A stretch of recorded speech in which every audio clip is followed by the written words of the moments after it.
and a heritage architect, and sitting next to her is the representative from the community, Virginia Wise. I can advise that no members of the panel have a conflict in any of the matters. And heritage architect, and sitting next. I'm sorry. That's your voice. Huh? It's a recording of your voice. Oh, very confusing. I'm able to advise that none of the panel members today have a conflict of interest in any of the matters before the panel. And the first item before us today is to confirm the minutes of the panel meeting of the 15th of September 2022. Do I have a second for that? Thank you. So those minutes are confirmed. Now, the first matter before us today is an application in respect of the dwelling at 18 The Point Road, Woolwich, which is a request for the reconsideration of item 1 of the deferred commencement condition in Schedule 1. And I understand that there is a Kay Daskopoulos who wishes to speak. Is Kay here? I'm Kay, and I put in a request for George. So you're going to speak on behalf of Kay? Yeah. Okay, would you like to come and sit there? Don't do what I did and you do, turn the machine on. Press the button. Must be the other one. There you are. Yeah, thank you. Perhaps you could just give us your name. George Daskopoulos. You've got 3 minutes, George. I'll just make 8 quick points in regards to the submission. The states the setback would not be visible. I don't agree with that. Second point is the first floor is quite lower than the first floor on our house. That's incorrect. My third point is which house is that? 20 The Point. That's next door to the east. The third point is that photos referred to, they refer to photos taken. They're too distant and they're too dark to make any conclusions from those photos. The last point, they say if this, they maintain the current situation or the current plans, that will not affect our privacy. That's incorrect as well. And my next point is that the first floor, the proposed first floor has moved the first floor level on that building 10 metres north. If they have to move back 2 metres, they've still moved 8 metres north.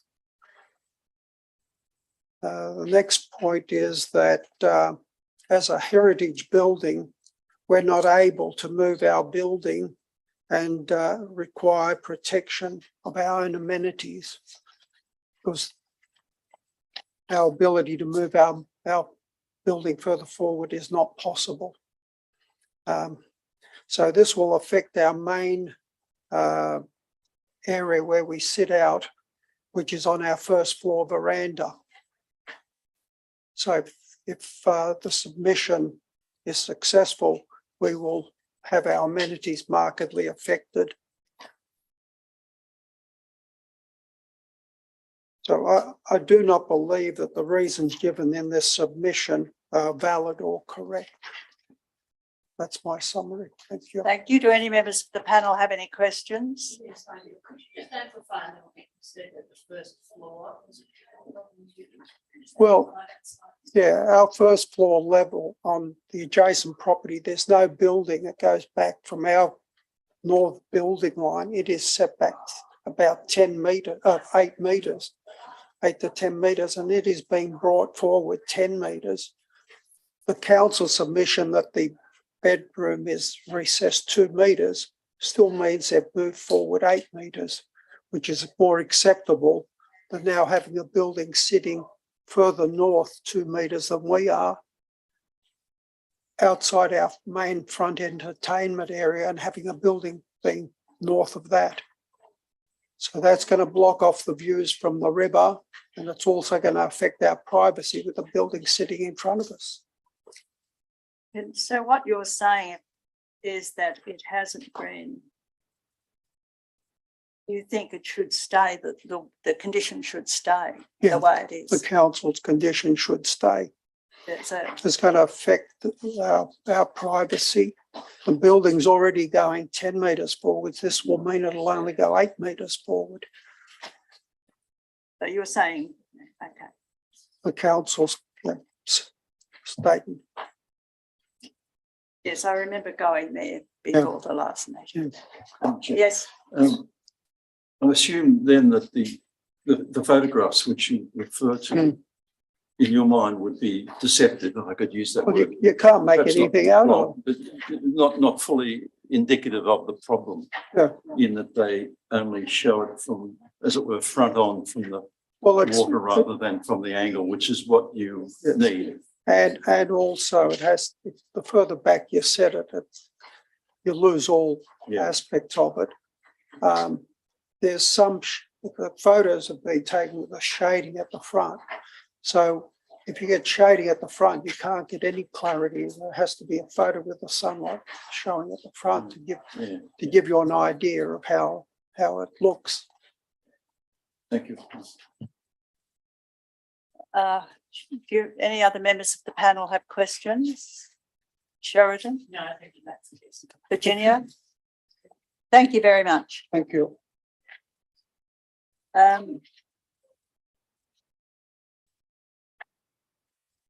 Is there anybody else who's registered to speak this morning in relation to item 1? Yes, Paul Davies. Okay. Come forward. Thank you. And you are Paul Davies. Paul Davies, yes, I'm the heritage consultant on the project. Hello. Look, I won't take much of your time. No, but all days.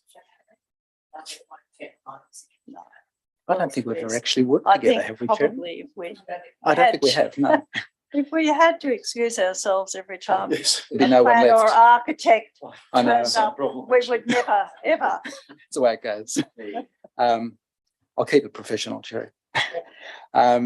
Look, this application was prepared in conjunction with the architect and myself, and we actually went to quite a lot of effort to do the setbacks, work out where the buildings were, the heritage buildings, because we're located between 2 heritage buildings and we're very cognizant of that, keeping roof forms down.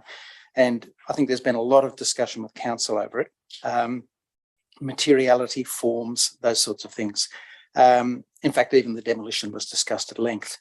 The reason, I guess, we've particularly come back on this one issue, there are a whole lot of deferred commencement conditions, which the owners accepted and agreed to and changed the drawings for. And, you know, whether they're good or worse or whatever, we've just agreed to them. This one actually has quite a big impact on the house, but we actually think that the house is a better outcome by that small projection at that end. It better modulates the foreshore. A characteristic of the older buildings in the street is a high level of articulation along the frontages, not plain frontages. And we think that this actually assists with that. The building's well set down. It's certainly set further back than the existing building, noting what was just said, that the main part of the older building is certainly another 8 metres back behind that, but there's a large deck there. There are pavilions on that deck. The view from the water, and I think these were sent through to council. I don't know whether you've actually seen the 3Ds, good.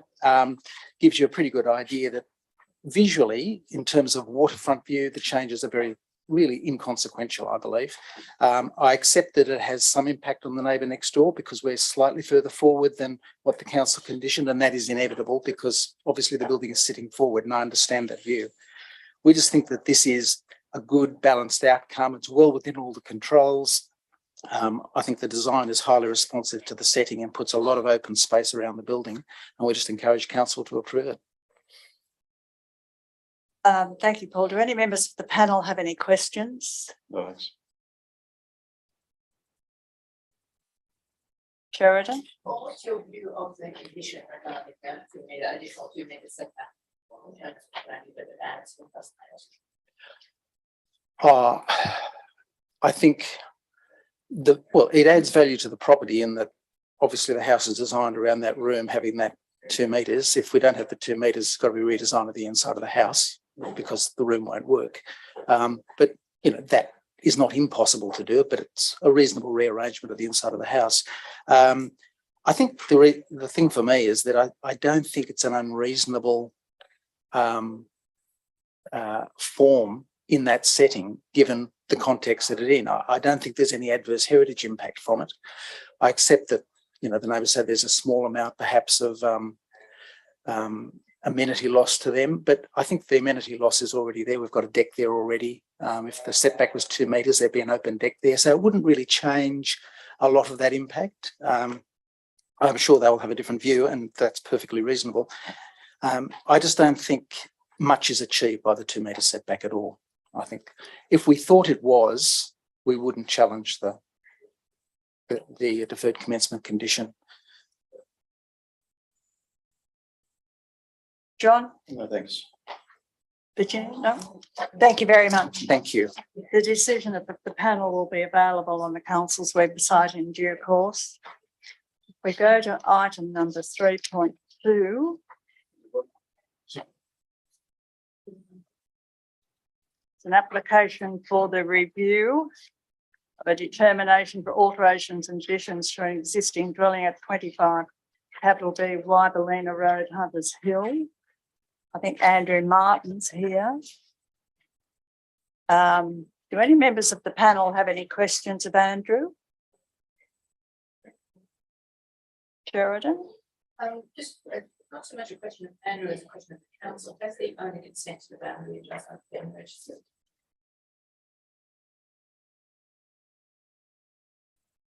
Andrew might be able to answer that. So, yeah.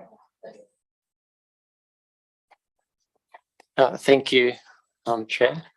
I think the question was about the ownership. It's the same owner. The boundary adjustment. No, it hasn't. Well, the owner's consent is being provided to the council with the application for the boundary adjustment. It is the same owner.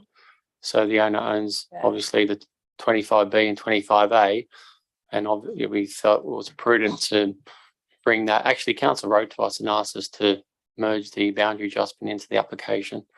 So that was done. So same owner.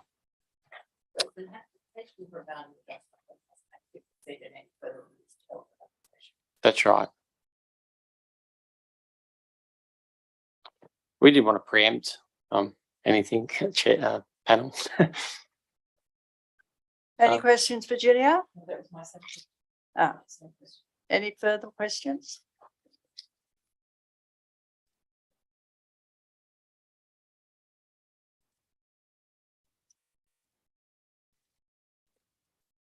John? No, thanks. Thank you, Andrew, for your attendance. The decision of the panel will be available on the council's website. Thank you.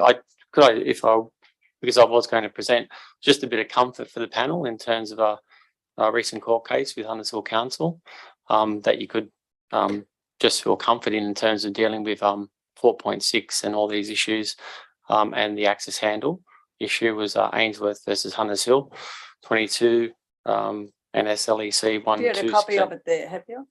I have the citing, but it just says that you can 4.6 each of the standards that we have relied upon in our application. And it's, like I said, it's more of a comfort thing that it's 4.6able, and the access handle in council's always practiced that. But this was actually brought up in this case. What's the name of the case again? I'll just tender this. Yeah, that's okay. And the commissioner recognised that the access handles don't contribute to the landscape character, should be excluded, but we still do the mathematical. Dixon. Yeah. Thank you. Thank you. Thank you very much, Andrew. Thank you. Thank you, Madam Chair. Thank you. We go to now item 3, which is an application for alterations and additions to an existing dwelling at 6 Verrett Street, Hunters Hill. There are no persons registered to speak. So we'll move on to the next matter. And for the record, I can say that the decision of the panel will be available on the council's website in due course. The next matter is at 3.4 in the papers, which is an application for additions to an existing dwelling at 31 Farnell Street, Hunters Hill. And there are a number of persons registered to speak. Stephen Latham.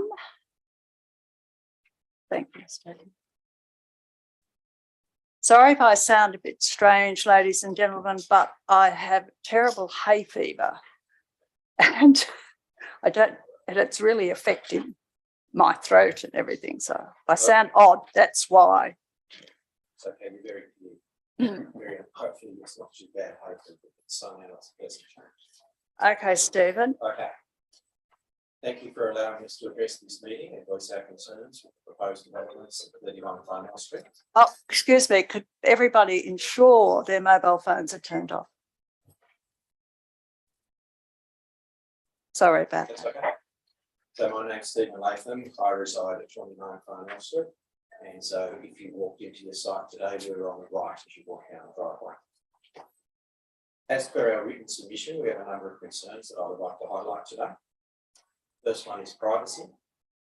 Proposed development allows for direct viewing into the main living areas, our main bedroom, our backyard, and the pool area of 29 Farnell Street. Opening windows and or non-translucent glass on the southern side of 31 Farnell Street will not allow for our continued privacy. Development is to proceed. The number of windows on the south side of the development needs to be reduced and or modified and consist of opaque glass and be non-open to protect our privacy. Next point is the increase in shadows, the loss of light and the casting of shadows onto our property 29 Farnell Street. Previous application had gains and losses in light and shadow impacting the property. This most recent modified application results in only light losses to the property in 3 different areas of our property. This decrease in light leads to a loss of energy for us. Third point is the bulk of the building. Bulk of this building is out of character for the area. Even though the report to this meeting indicates that there is no loss of view to our property, we disagree, as the bulk of the building will remove our access to the northeast, which allows light and a view of the sky onto our property. And this loss is exacerbated by the fact that when the original construction occurred at 31 Farnell Street, we understand that the natural level of the land was raised by using a 500mm concrete slab. And if this development proceeds, will lead to a loss of energy to our property. Drainage issues. We have experienced stormwater issues from 31 Farnell Street in the past, with water flowing directly from the property into our property, causing damage to both our common fence and our pool area. With this proposed development, we're concerned that this stormwater damage will occur again. Development is to proceed. We would like to ensure that the appropriate stormwater remediation conditions are added to the requirements of the development. Date.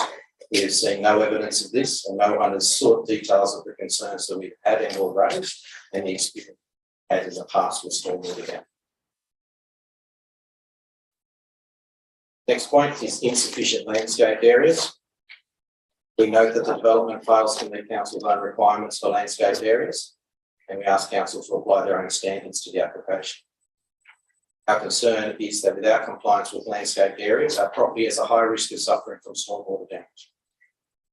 In addition, we would like to understand how can council make a recommendation for a development application when it explicitly fails to meet council's own requirements. Specifically, the landscape area requirements have a control of 50% as per the papers, yet this application is proposing 23.4%. I just would like to understand how council is justifying this lack of compliance with its own regulations. Purpose and use of the proposed extension is my next point. We have never been able to understand what the purpose of this proposed new development has been. It has been everything from a parents' retreat, a library, a kitchen. We don't know what it is, so we've had to assume that it's going to be a high usage area, and that regular usage will result in a decrease of amenity to our property. Noise from air conditioning. Current site of the air conditioning unit on the southern boundary of 31 Farnham Street already causes noise issues for our property, being located in close proximity to our living area. Additional air conditioning units are added as a result of this development. This noise will only increase. If this development is to proceed, we would like noise monitoring to be included as part of the development application to ensure that the location of air conditioning units and the noise that they make comply with all council's regulations.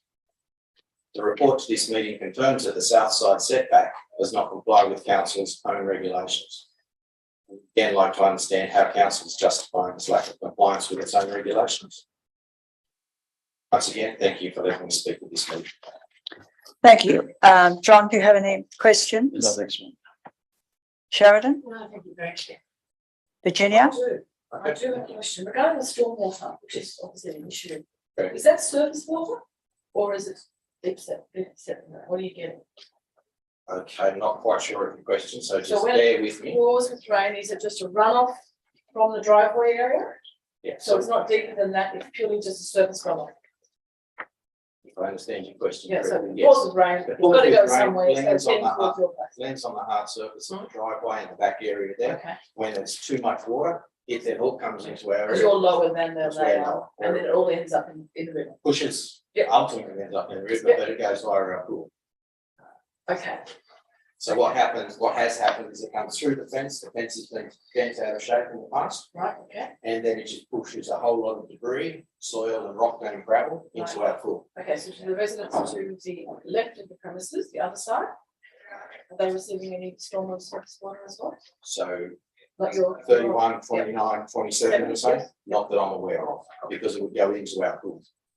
And that water, yeah, and then. Okay. Thank you. Sorry. Nobody else has any. Thank you very much, Steve. Thank you. Decision of the panel will be available on the website. The next registered speaker is Joe Perillo.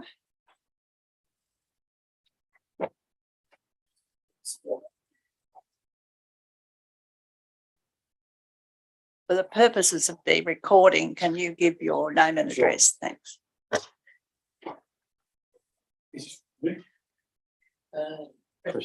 Jen, yes. When Is that it's okay? read, you're right. Good morning, Chair, LPP members and council staff. I'm Joe Perillo and I reside at 50 Park Road, Hunters Hill, which is a property directly east of 31 Farnell, the most affected property. I'm unsure how the panel and council can form a view on this application without viewing the impacts from our side of the fence. My understanding was, further to emails earlier this week with Sarah Jenkins, was that the panel would come to our property this morning. We waited, it didn't happen. I'm not sure why. You could only really get a sense of the impact of this application from our house. So we're a bit disappointed. I want to put that on record that that did not occur without even a knock on the door to say, hey, we're not coming in today. I'd like to know why that did not occur at some point in time, if I could, please. I submitted to council this week a response to the council DA assessment report, which was received middle of September. The submission highlighted that the applicant did not address all issues raised in numerous objections, and there were many, I think 23, and the first submission and the second resubmission. In my view, council did not review the resubmission thoroughly, and as a result, provided an inadequate DA assessment. I also highlighted erroneous information in the DA submission to enable the panel to review those particular issues in further detail. As part of the LPP assessment, I'd like to request that you review my submission of the 24th of October prior to finalisation of your assessment. I have a copy of that here, and I'm happy to distribute that if that is allowed. Is this the one with the red printing on it? No, that's my comments to the resubmission of the Yeah. statement of environmental. That's No, it's a further report that I issued this week. as a response to the council's DA assessment. Sarah, did you pass that on? The email on Tuesday? Okay, I have 6 copies here. I'd like to table that at this meeting if I could and issue I that. don't think you can table them, I can't. but if you want to hand it up, we'll. I'd like to hand it in, Please, however you'd yeah. like to accept it. By it's been I will emailed. accept it. Okay, fantastic. I've got copies here. Thanks, Chair. What is the existing character in the Hunters Hill LGA? It's not elevated terraces. It's large, excuse me, it's large ground level private space on large sites. There is simply no need to alter the dynamics between properties. Elevated terraces may well be acceptable in dense urban areas like Paddington or Annandale, or where there is steeply sloping land, but totally uncharacteristic for this area. This proposal goes against the grain established over decades in this municipality in terms of elevated decks and terraces overlooking neighbours' properties. It is not characteristic of the Hunters Hill area. In this area, it serves no purpose other than to capture views of the city at the detriment and angst of us neighbours. This is not a compressed urban environment warranting approval of active upper level elevated areas. Clearly, this proposal has been designed to capture views of the city and for entertainment purposes, not as a parents' retreat. You cannot simply reverse engineer a home and flip it around. Some of the concerns with the submission documents are translucent glass louvers, when open, will have no impact on reducing overlooking opportunities on our property. This is totally inadequate privacy screening measure. The SCE states that the property owners located east of the site are, quote, filtered by the presence of mature tree canopies located between adjoining properties. You probably would have seen that this morning when you were across the road, but you would have got a better impact if you were in our backyard. There are simply no trees between the back of our house and this extension. Just want to talk about shadow diagrams. The shadow diagrams, as submitted, all stop at the property boundary, with shadows not extending to ground level. Everyone knows this is, in this room, knows that that is not the correct way to draw a shadow diagram. Also, shadows are projected off the lower ground floor level roof, so the existing roof, not the proposed raised upper roof's ridgeline, to again disguise the impact of overshadowing onto our and other properties. Section 415 requires assessment under the DCP of the existing and proposed shadows in relation to compliance of solar. So just on that, this submission cannot be approved. Inconsistencies with FSR, site coverage, and landscape calculations from the original Morrison Homes CDC plans, which I've reviewed thoroughly, and the Sarkis Hill plans, which affect area calculations significantly. So this application needs to be looked at with the original CDC plans and the plans submitted by this applicant. There are flaws in the calculations. I please request that that be reviewed in detail. The roof form and balcony is described, and I quote, predominantly integrated into the existing ground floor hipped roof form. These statements are all, and that's throughout the whole statement of environmental effects. It's mentioned 3 or 4 times. These statements are all incorrect, as the roof is being totally demolished and reconstructed with a new ridge 958 millimetres higher than the existing roof. There's gross non-compliance, which was mentioned earlier by one of the other people here. 50% of the total site area for landscaping and minimum setbacks being breached. Again, we don't understand what this extension and what it's going to be used for, but please, I'll refer you to drawing CD. It's a section 05 Rev 4. I've got it here. Happy to show you. Clearly shows fixed cabinets either side of this extension with a kickboard, with a bench, To me, it looks like a kitchenette, a kitchen of some description. Why would you need that in a parents' retreat?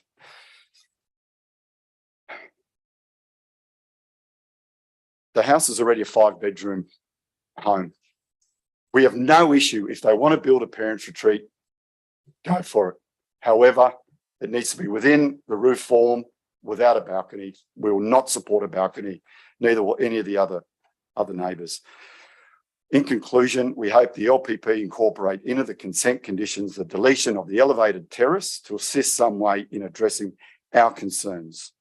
We have no issue with the applicant proposing a parents' retreat within the pre-existing roof line to create a private space upstairs. However, we do not and will never support the inclusion of an open style terrace with no effective privacy measures overlooking our living room and rear yard.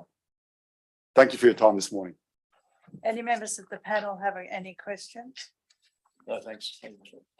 Sheridan? Virginia? Thank you for your time, Mr. Perillo. Sure. The next person registered to speak is Douglas Bennett.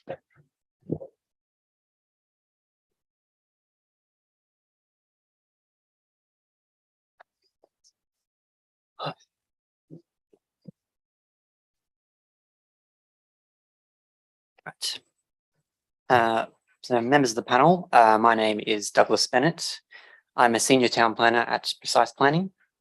Today I'm here representing the owner occupiers of 48 Park Road in Hunters Hill. So this property is located directly to the southeast of the site.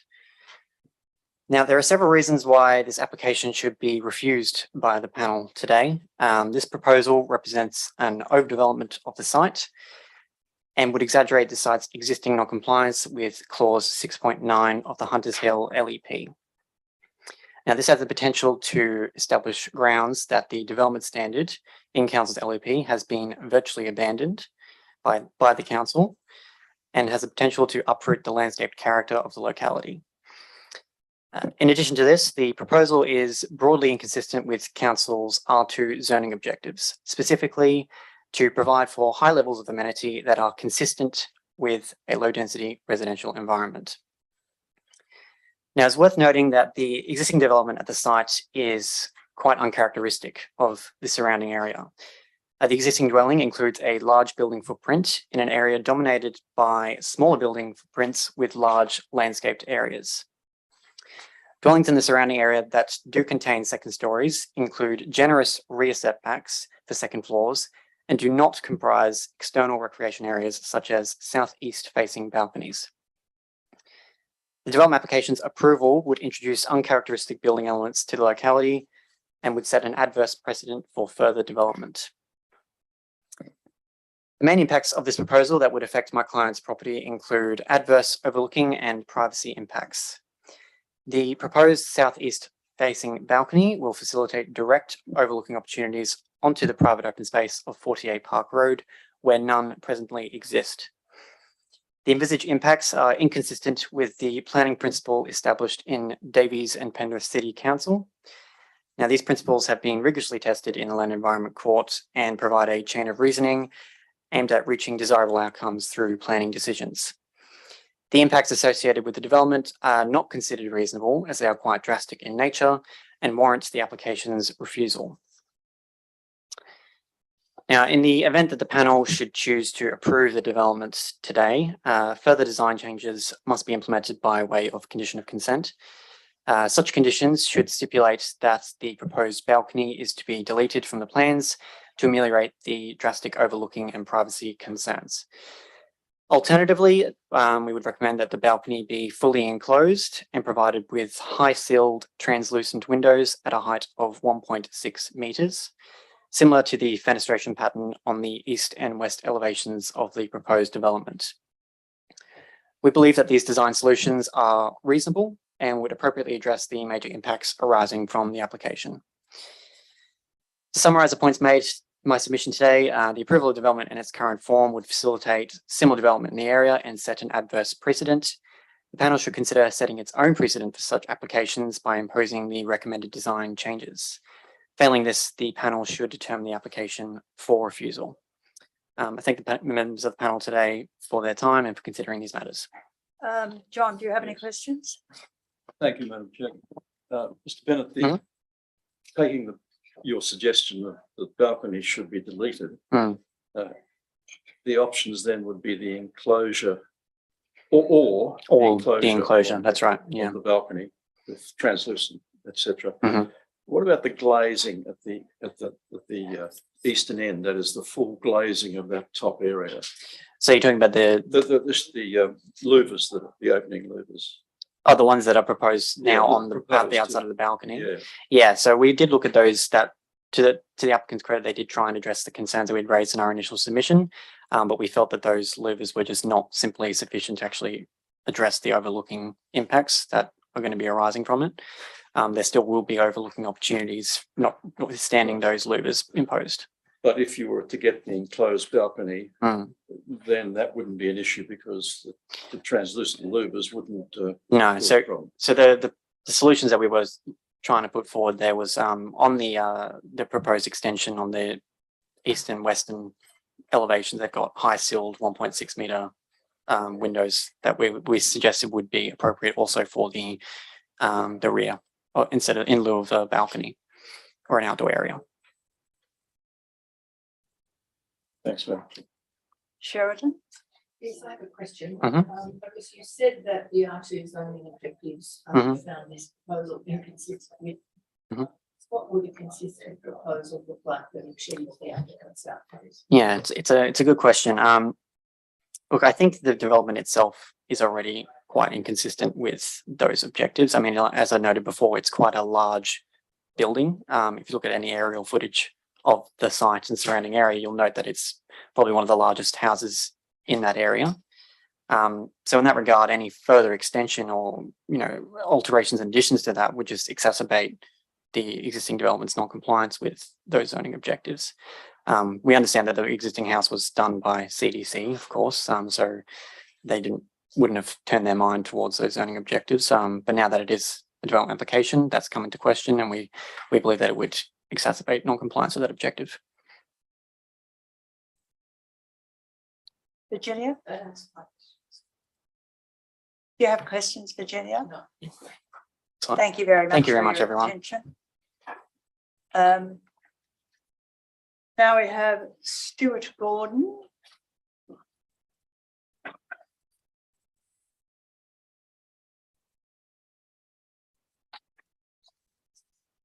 There's a Tony Jabor who's also registered to speak. Would it be convenient for both of you to come up? I think so. Yep, you sit here, Tony.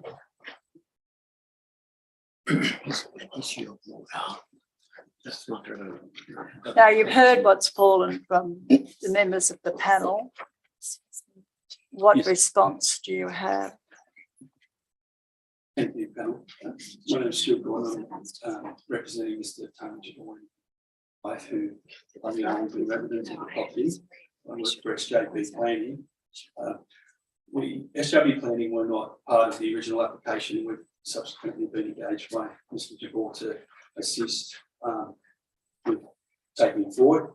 I've heard a lot of what everybody said today, and we would just like to make the following points. That the application is compliant with the FSR, fundamental built form development standard. In fact, it's less than the FSR that's allowable at this site. The application is compliant with the building height, slightly less than the building height that's allowable in this location. The application either complies with or is greater than the required setbacks for first level additions in this location. The application is consistent with the two-storey form of development in this area in this street, and which is permissible. In that regard, we fail to see that it's an overdevelopment of the site. We recognise there is a non-compliance with landscaped area. We would say that this is a matter that is existing, and we acknowledge that. However, there is no works at ground floor for this DA other than an increase in the amount of landscaped area. That would be a decrease of the impervious area at the site and an increase of vegetation. So in that regard, we feel that it's an improvement to the landscaping that's currently there. In terms of documentation, we feel that all of the required documentation is in order.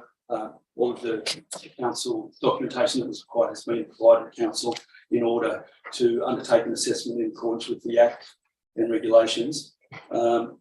Perhaps if I can just get to perhaps the main issue seems to be privacy and overlooking. We would say that the design of the amended design of the upper level development addition won't result in significant adverse overlooking.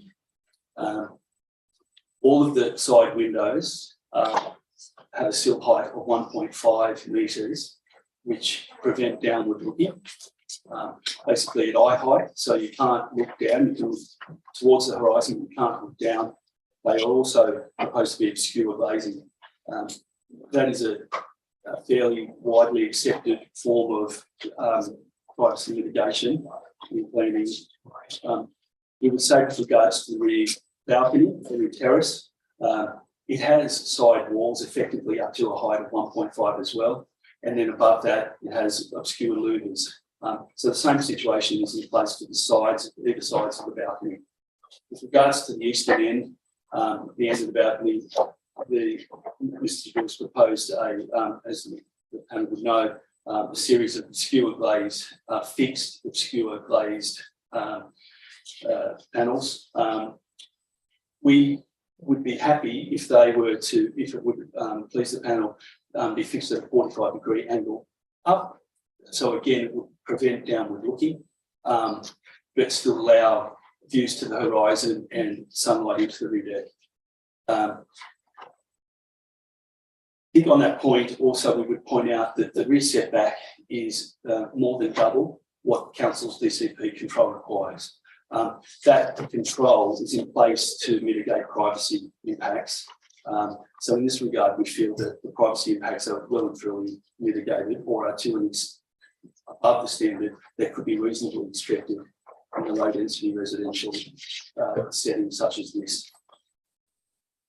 Finally, and is in a previous submission, I will point to the panel that if the development was to fail, it is possible, if not likely, that a complying development application could be forwarded, which could result in a proposition of a rear deck of 4 metres less than what is currently there, without the organisation of privacy screening that is proposed.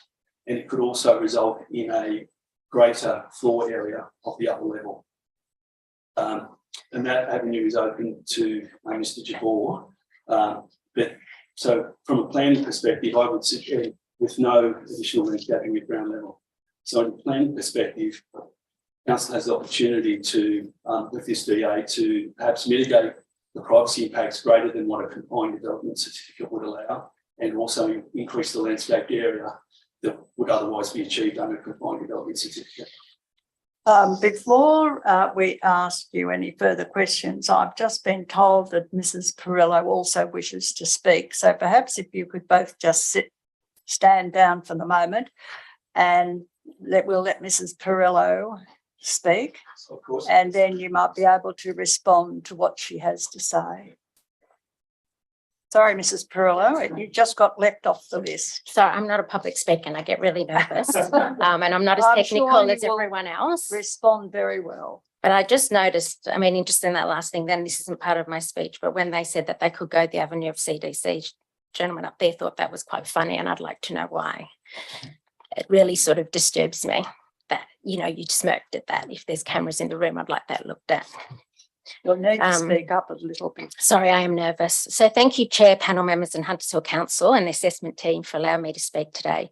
I also reside at 50 Park Road, Hunters Hill, which is directly behind the applicant's property and the most negatively impacted by this DA submission. My concerns relate to the proposed balcony.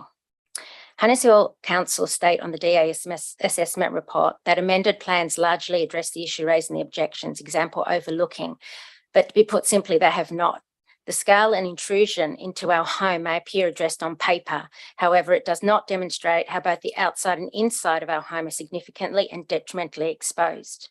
The location of this second-story elevated balcony will afford a full view of my home's outdoor backyard, but also into my living, private spaces, all the way down my hall to the entry and exits of bathrooms and bedrooms of my 3 young girls. The privacy of our daily lives will be totally compromised. Simply walking down my hall, making a coffee, sitting in my lounge, eating every single meal at the dining table, leaving my home, coming home, full view of the floor to ceiling balcony. There has been no line of sight diagram, no shadow diagram relating to our property at all that we have been able to view. It seems to be missing from the submission. We have requested this from Hunters Hill Council and not received it. Revised drawings show that the garage roof will remain in an attempt to address the overlooking issue, but as that's just been stated, that they'll just go via CDC to remove it at a later date. Whilst the application claims to build a parents' retreat to enhance the privacy from their family, it directly imposes and removes any privacy of my families. Our house is already a full story lower than the applicants, and with the proposed elevated 2-story, it becomes 3 stories that towers over our back living quarters. And it's right, residing in a block of apartments, and that is not in Hunters Hill areas. What do they call it, Joe? What's that word? Characteristic, thank you. There is no existing landscape between the properties that could shield us from view. The applicant wants to open up for potential views, but we have to close all our blinds day and night to even try and get a glimpse of privacy. I'm concerned with the intrusion of increased noise emanating from the balcony use, as noise travels directly into my living spaces, which is our retreat. If the balcony is used for entertaining, this will be no different to a grandstand at our back door. The proposed glass louvers are obviously not a suitable sound barrier. There is no certainty that this extension will be a parents' retreat. The revised drawings, which I've listed here, now indicate fixed furniture, as it's been mentioned before, with potential kitchen. How can we prevent this from being entertaining space in the future from current or future owners? And we've asked Hunters Hill Council for clarity surrounding the drawings about what the purpose of this room will be, with no response. If approved, we have to expend quite a lot of money to try and attempt to shield us, but council's restrictions are that we're limited to heights of plants and boundary fences. We're limited. So regardless, with this near 3-story house, there's nothing that can be implemented on our side that can remove us from this direct line of sight.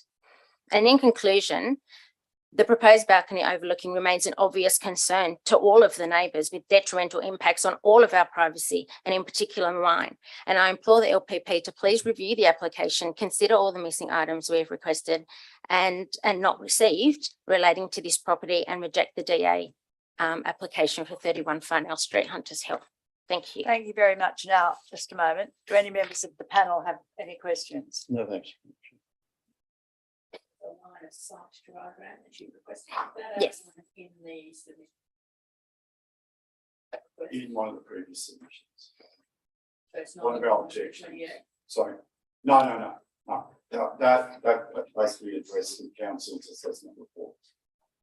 What was the exact request that you made about the line of sight diagram? We just wanted, there is nothing. There's no shadow diagrams. There's no line of sight diagrams. What would you ask? How far can they see in? Because it's floor to ceiling glass, and they can see all the way in through our house, not just into our backyard. So they're talking about overlooking. So they look down, we're already below. They look down into our yard, but they can see through into our house. There's not one room in the house. The bedrooms themselves are fine. So I want to know exactly. That doesn't seem to be relevant in the application at all as part of the approval process, and I can't understand why, because we're the most directly impacted. We have full glazing. Our back wall is just full glazing.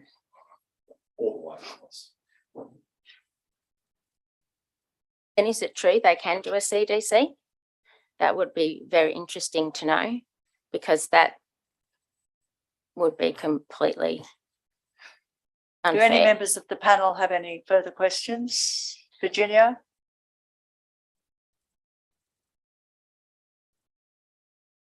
Thank you very much. Thank you very much, Mrs. Perello. Sorry for overlooking you. Now, if I could have Mr. Jabor and Mr. Gordon back. Now you've heard what Mrs. Perello has said. Perhaps you'd like to use this opportunity to address what she said. Yeah, thank you, Panel. I think I've addressed the privacy issue. I respect the neighbours' concerns, but I don't agree that with the scenario outlined. I think that the upper level extension and the deck is well and truly protected with the design as proposed, with the fixed glazing, the skewer glazing, the sill heights and sidewalls. I just don't see that there will be a proposition where people will be able to look downward towards the neighbouring properties. And I think the design has that built into it. With regards to overshadowing, I understand that shadow drawings have been provided to council satisfaction, and that the application fully complies with council's DC with regards to solar access. That's, I don't have anything further to say, and so I'm happy to take questions. Any members of the panel have any questions? Yes, I have a question. It's simply that you were starting to expand upon the thought that a compliant CDC application could be made. Yes. But you just to complete the thought that you were starting. Yes. So my understanding is under Part 3 of the housing which is the housing code, dwelling houses and attached development of the same environmental planning policy exempt and complying development codes. A DA would not be necessary for a first floor addition with a upper level terrace. Now, I believe the upper level terrace has a maximum area of 10 square metres. So that could be, to my understanding, undertaken under a complying development certificate. Current deck or upper level terrace is approximately 14 square metres. So there would be the opportunity to do a first level addition with a deck in this location under complying development.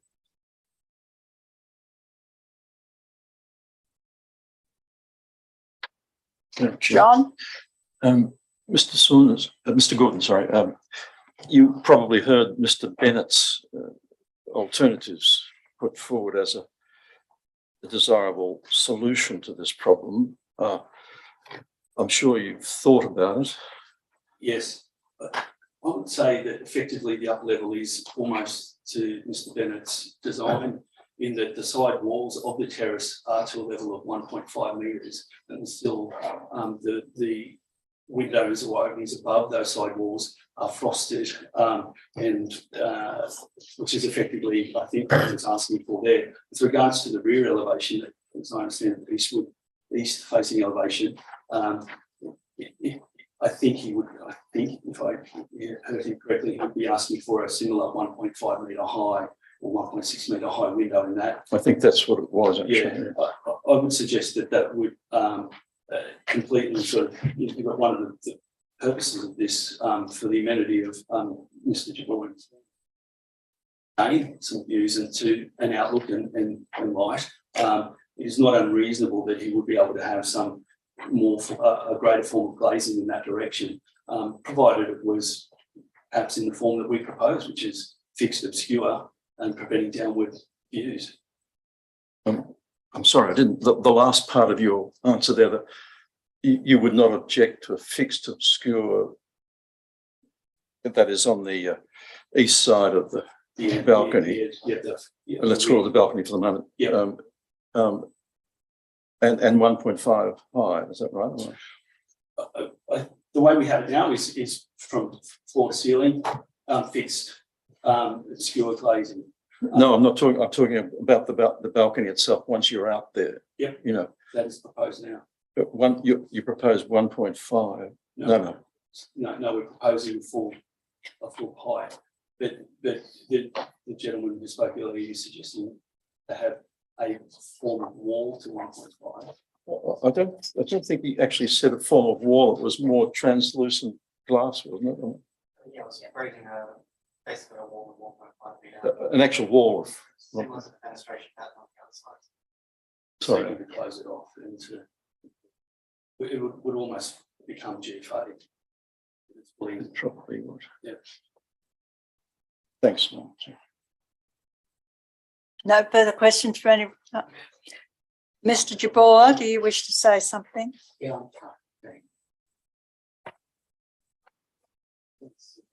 Yeah, Mr. Paul's, would like to put forward perhaps that the proposal is not inconsistent in terms of first floor additions and second two-story dwellings in that street that have glazing facing the east, whether they're in the form of a terrace or two living spaces, which is the proposition that we're effectively seeking. It's consistent with that. While we've heard people talk about it, the terrace being inconsistent with the existing form, I would suggest that a full-size window in a similar location to a living area or an upstairs living area is exactly the same scenario as where. So we're sort of not reinventing the wheel there. There are plenty of dwellings in that location that have glazing addressing the east to living.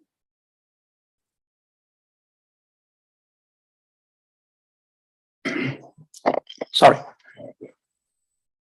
Yeah, no, you're right. don't like that. Okay. Yeah, in fact, the people who just spoke next door to us have a window overlooking us at the rear, facing east. They look down on it, and I think I showed it to some of you who inspected this morning.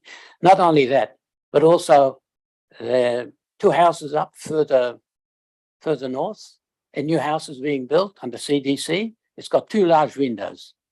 The one property next door to it, it's got an open balcony looking down on the same row, And further houses, two new houses built under CDC, they all have very large windows overlooking. They've been approved in the last 2 or 3 years. So, Manager, just one further question. The other matter referred to was the drainage. Do you have a response on that? Yeah.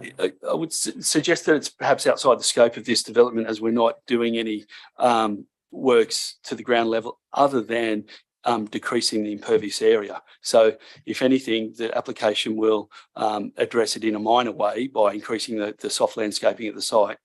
The roof of the proposed dwelling will be plumbed into the existing stormwater.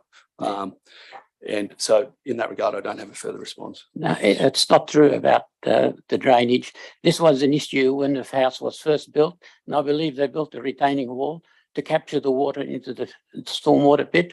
And since we've been there 18 months, there hasn't been a problem. And it has been a La Nina scenario, and there hasn't been any problem. Thank you very much. Okay. Thank you, panel. So, the decision of the panel will be available on the website in due course. Now, do we have an application for the removal of a tree at 27 Gale Street? And Mrs. Jane Winter is registered to speak.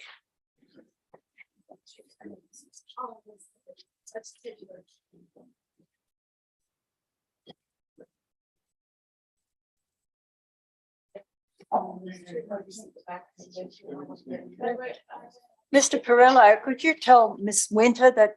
I'll go. Yes, that's all right. Someone will go and get her.